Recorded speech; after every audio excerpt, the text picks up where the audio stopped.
père.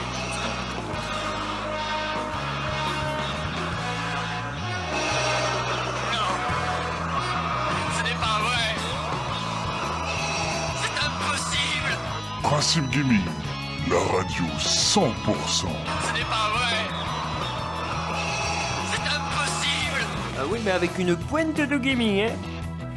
Et oui, L'émotion. tout ça. Mais oui, mais automatiquement, vous doutez bien qu'il y a quelque chose. C'est-à-dire que si je passe ce magnifique Star Wars, c'est pour vous annoncer ce qui vient. C'est pas après. Star Wars, c'est Star Wars. Non, c'est Star Wars. Star Wars. Star Wars, c'est du Bangladesh. Alors voilà, si je passe du Star Wars, c'est pas pour rien. C'est juste en fait, tout simplement, pour annoncer notre cher ami avec sa chronique. Avec et voilà, c'est la chronique wax. Avec et voilà, Avec et voilà, c'est la chronique.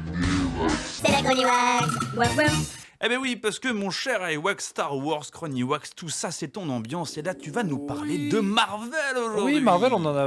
Je pense pas que vous en avoir déjà parlé, même si on avait Non. fait un petit peu le lien sur Disney il y a Oui, quelques mois, vous vous c'est rappelez. vrai. Mais c'est vrai que Marvel, bon, ça a une grosse passion qui arrive en 2016 grâce à un copain. Et Oui, c'est vrai. j'étais pourtant pas très friand au début, faut savoir, Ouais. les premières phases et tout. Mhm. Et puis il y a eu un déclic et tout qui est arrivé. Et donc, depuis que Disney est arrivé dans nos chaumières pendant le Covid, on a bien évidemment poncé toutes les séries Marvel. Et là, il y avait l'une des plus attendues, peut-être la plus réussie par rapport à la saison 1, c'est Loki, qui arrive avec sa saison 2 et surtout dans un moment où le MCU est un peu décrié, hein, on le sait, après l'énorme climax qu'a procuré Avengers Infinity War et Endgame. Et on se retrouve avec cette saison 2 du coup de Loki dans l'océan des productions Marvel, je vous le disais, disponible sur la plateforme de streaming Disney+. Loki est sans nul doute, fait sans nul doute en tout cas partie du haut du panier grâce à son casting, un ton assez unique, une belle ambiance visuelle d'ailleurs. La série revient ce vendredi 6 octobre, elle a commencé en 2023 pour une seconde saison évidemment. Attendu, ce nouveau chapitre promet de creuser la thématique du multivers auquel s'ajoute une pincée de voyage temporel pour les plus grands fans de Retour à le futur. Cette série s'adresse à vous. Voici notre, bien évidemment, critique complète, en tout cas parce que la série donc, Salade c'est tomate terminé. C'est ça. Salade tomate Tomate oignon de oignon. Loki, Voilà. saison 2. Je vous refais un petit contexte, un petit synopsis. Oui. L'histoire de la série par rapport à cette saison 2. Vous n'avez pas vu, j'imagine, dans la saison 2. Non. Vous n'avez pas vu les copains, mais, Bah oui. mais regardez Loki vraiment. Pas- Voilà. Ah, tu as oui. vu la saison 1, Scarra, c'est Il- super. Alors, Scarra, t'as vu la saison. C'est super. Tu vas pouvoir du coup, faire un petit comparo à la fin. Du coup, l'histoire de la série, c'est dans son combat du coup pour sauver l'âme du tribunal des variations anachroniques, le fameux TVA. Loki et ses compagnons naviguent dans un multivers de plus en plus vaste et dangereux à la recherche de Sylvie, du juge Renslayer et de Miss Minute. En chemin, le faux frère de Thor va aussi découvrir ce que le libre arbitre et destin exceptionnel signifient réellement. Voilà la quête en gros et la thématique un peu de cette saison 2. Globalement, depuis la sortie de la première saison en juin 2021, Loki est l'une des séries Marvel, comme je vous ai dit, les plus réussies. C'est donc avec un plaisir non fin qu'on profite aujourd'hui de la suite des aventures du personnage dans l'enfer bureaucratique qu'est le TVA. Et les fans du programme ne seront pas déçus. On goûte de nouveau à sa direction artistique de qualité et son ambiance singulière, bien aidée par la musique envoûtante de Nathalie Holt, qui a déjà aussi bossé sur Obi-Wan Kenobi. Sur Disney+. Et surtout, Loki a conservé son ADN, ce savoureux mélange d'absurde et d'étrange qui lorgne du côté de la 4e dimension et du cinéma un peu de Terry Gilliam.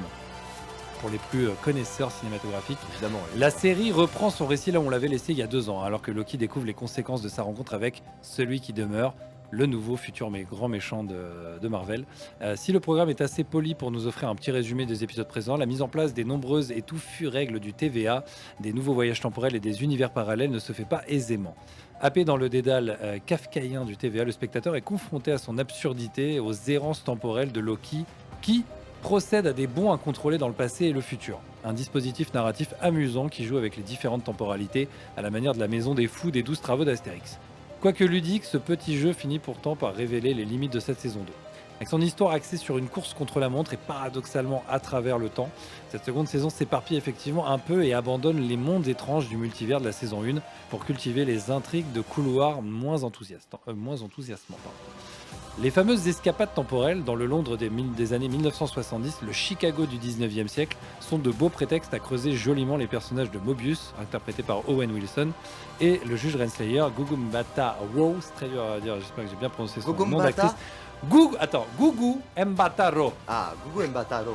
Ces parenthèses manquent tout de même de souffle et de spectaculaire de la dont bénéficiait la saison 1. Après 4 des 6 épisodes, en tout cas, avouons que le spectacle n'est pas tout à fait au niveau de la précédente, mais là n'est pas l'essentiel. D'un côté, Loki saison 2 alimente positivement sa mythologie en plongeant dans les secrets du TVA, en introduisant de nouvelles mécaniques et des personnages inédits comme Obi, interprété par Ki-Yu. Voilà, c'est dur. Par Ki-Yu Kwan, excellent. Vous savez, c'est celui qui faisait 2001 dans Indiana Jones. D'accord, oui. Qui est si. devenu qui a grow up, là, qui a joué également dans Everywhere All at Once, là, qui a eu l'Oscar et tout. Enfin, Tout à fait. il a eu l'Oscar Nobody. du meilleur second rôle cette année. Voilà, du Super. coup, il joue le rôle d'Obi, voilà. Très très très très bon, qui fait vraiment une petite dose de fraîcheur très sympa. Et de l'autre côté, son récit recroquevillé sur lui-même pourra perdre ceux qui avaient adoré l'ambition de la première saison. Conclusion, que faut-il retenir de cette saison 2 de Loki, les amis, dans ce, comme je dis, ce MCU un peu compliqué? C'est la meilleure série Marvel qui revient avec une saison 2 à l'univers toujours aussi délicieusement étrange, doté de belles idées. Avec son récit moins rigoureux et concentré sur des intrigues de couloir, je trouve ce nouveau chapitre en mystère et en mythologie, ce qu'il perd en souffle et en spectaculaire. Un choix qui pourra donc en frustrer quelques-uns. Cependant, le final est une telle apothéose d'épicness et de dramaturgie narrative qui vient complètement confirmer le titre de meilleure série Marvel et qui voit également son personnage principal hérité de l'une des plus belles structures d'histoire de tout le MCU. Rien que ça. Alors, dans le chat, on nous demande, mais il n'y a plus de rapport avec la mythologie nordique. Alors, il y a toujours des petits clins d'œil, mais là, c'est beaucoup plus orienté par rapport, comme je disais, au TVA, qui est le sorte de bureau en fait, anachronique des variations temporelles du MCU, puisque maintenant, on est dans le multivers. Comme vous savez, ça commence à partir nous, Dans on a tous les connu, sens. nous, on a connu en fait, jusqu'à Endgame, en gros, l'univers 616, c'est-à-dire le MCU dans notre axe à nous, avec Tony Stark et tout ce que vous savez, Ouais. jusqu'à Thanos. Ça, Ok. c'est notre univers à nous. Et à partir de la fin d'Endgame et avec le clap, c'est le revival, en fait, il y a... pendant Endgame, on voit Loki en fait, qui va disparaître en chopant le Tesseract et du coup qui va se faire récupérer par le fameux TVA qui est le tribunal des variations anachroniques qui lui dit bah, mon gars, t'es sorti de ta timeline, t'as rien à foutre dans cette timeline. Et là commence la saison 1. D'accord. Donc du coup, on va retrouver un Loki qui finalement va se retrouver confronté à toute une phase d'introspection de ce qu'il a été comme méchant en fait. C'est pour ça que je dis qu'il a, sans spoiler, une évolution incroyable en termes de personnage parce que dans le MCU, c'est Loki, il a été quasiment tous les rôles. C'est un acteur déjà, c'est vrai qu'il est hyper apprécié, il est très bankable dans la fanbase Marvel. Tom Hiddleston pour le citer. C'est un personnage qui est hyper apprécié. Loki, de toute façon, et puis il incarne un peu toutes les facettes. C'est le méchant, mais pas trop. On sent qu'il a ce côté, tu vois, j'ai envie d'être le héros, mais j'y arrive jamais parce que j'ai mon grand frère qui est Thor, qui lui est le vrai héros. Oui. Du coup, il a toujours, tu vois, ce rôle hyper bâtard, un peu clairement pour le dire, hein, j'arrive jamais à me positionner. Du coup, la série va travailler sur ça, sur lui, et sur comment, à travers justement ce TVA et ce multivers, justement, et bah, il va arriver à se trouver quelque part et à lui donner un rôle hyper important et hyper, sans spoiler encore une fois, très très important pour la suite de ce qui va arriver jusqu'à le prochain film Avengers qui est prévu pour 2026, sauf que là, il y a eu la grève, vous savez, à Hollywood, Oui. qui a été retardée. Donc, beaucoup Oui. de projets retardés, décalés pour le MCU, comme plein de films également. Hein. Donc, on espère que le prochain Avengers, qui est Kang Dynasty, avec le nouveau grand méchant incarné par Jonathan Majors, qu'on voit incarner du coup plusieurs personnages, puisque c'est ça l'intérêt du multivers, en fait, c'est Oui. que vous allez avoir un seul et même acteur qui va incarner plusieurs variants et plusieurs rôles en même temps. Et ça, c'est très intéressant. Du coup, cette nouvelle grande menace, c'est un méchant qui va être dans plusieurs branches et du coup qui va être assez compliqué à annihiler. Donc voilà, c'est ça le gros enjeu qui va nous emmener à la fin du MCU. Donc c'est hyper intéressant, hyper travaillé, surtout dans le moment où, comme je dis, il y a beaucoup de productions Marvel qui en prennent plein la tête depuis un an. Ant-Man s'est cassé la figure, Captain Marvel, The Marvels vient de sortir au cinéma, c'est Oui, c'est un beat un total. gouffre total Oui. malheureusement, alors que pourtant Loki à côté, bam.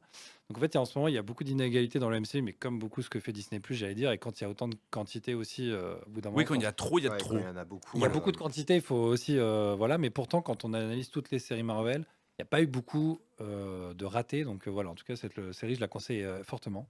Ok. Et voilà, c'est à voir absolument pour tous les fans de Marvel. C'est surtout hyper important comme axe pour la suite de tout ce qui va nous amener dans normalement la fin de la phase 5. Toi, Déjà. Skerat, du coup, tu disais que tu l'avais vu, Loki saison 1, saison 2 Saison 1. Saison 1. Ah. Ok, d'accord. Donc là, la saison 2, Saison tu. T'avais tu- bien aimé? Ah ouais, non, je l'avais vraiment bien Bah aimé. franchement, la 2, Vraiment tu bien vas, aimé tu la vas, saison tu 1. vas. Et pour la saison 2, bah, j'attendais qu'Ewax fasse tourner ses logs Disney+. Allez, je fais un petit point la suite. d'exclamation Disney Plus dans le chat. Let's Non, go. mais Ok, clairement, d'accord.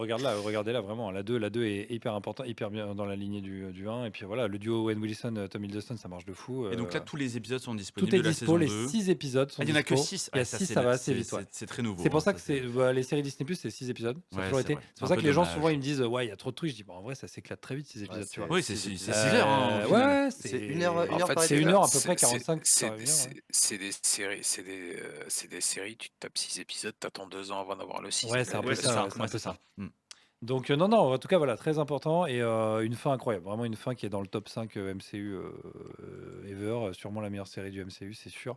Il y a une Ok. ambition, il y a une très grosse ambition de réalisation, de narration, donc ça fait plaisir. Ok, Vraiment, ça fait plaisir. Est-ce que juste pour nos très chers auditeurs, tu pourrais détailler ce que c'est que le MCU quelque part? Parce que c'est Oui. pas... Oui. C'est le Marvel Cinematic Universe qui a été le premier format du coup qu'on a transposé finalement d'un format série télé qu'on a amené au cinéma par le biais d'Iron Man qui a été le premier en 2008, qui a ouvert la porte à tout ça. Même si on peut revenir encore au tout début au premier gros film de super-héros de notre génération, c'était Spider-Man avec Tobey Maguire, Mhm. qu'on a retrouvé d'ailleurs grâce un peu au multivers il y a un an avec Spider-Man qui est 3 là. Qui a déjà un peu ouvert des portes comme ça. Et là, du coup, on va avancer de plus en plus dans toute cette phase où, je vais pas vous mentir, je vais vous spoiler la fin, puisque quand vous connaissez les comics, vous savez ce qui va se passer à la fin. Hein. C'est Avengers Secret Wars. Avengers Secret Wars, c'est le Royal Rumble de tous les Avengers, de tous les différents univers qui vont s'allier pour combattre cette grande menace qui est le grand méchant qui s'appelle Kang, qui est Oui. un des grands méchants qui contrôle un peu le multivers. Ok. Et du coup, il y a Moi, Deadpool j'ai 3 ouï qui dire oui, vas-y. que, Il y a Hugh que Jackman pour qui va l'histoire de Kang, ce serait compliqué apparemment. Alors, il y a des problèmes Ce avec qui est Kang pas... ouais. par rapport à son acteur, effectivement. Parce que l'acteur, oui, Jonathan Majors, il va passer en procès malheureusement à la fin du mois. Donc l'acteur, on sait pas, vu que Disney, on sait qu'ils rigolent pas trop avec ça et qu'ils aiment pas trop avoir des Ouais, acteurs ils vont avec changer un cahier. l'acteur, ils vont changer Ils vont l'acteur. soit le recaster, soit changer de Ah méchant, oui. puisqu'on sait qu'il y a un autre grand méchant des comics qui peut arriver. Mais en tout cas, voilà, Marvel en tout cas continue et repart bien. Il y a encore du très bon. Il faut juste avoir le temps de s'y intéresser un petit peu et ça fait extrêmement plaisir. Racing Gaming, la meilleure des émissions. Principe Gaming, la radio 100%. Les petits coquins nous va. Ah oui, mais avec une pointe de gaming, hein. Vous êtes trop bêtes, les gars.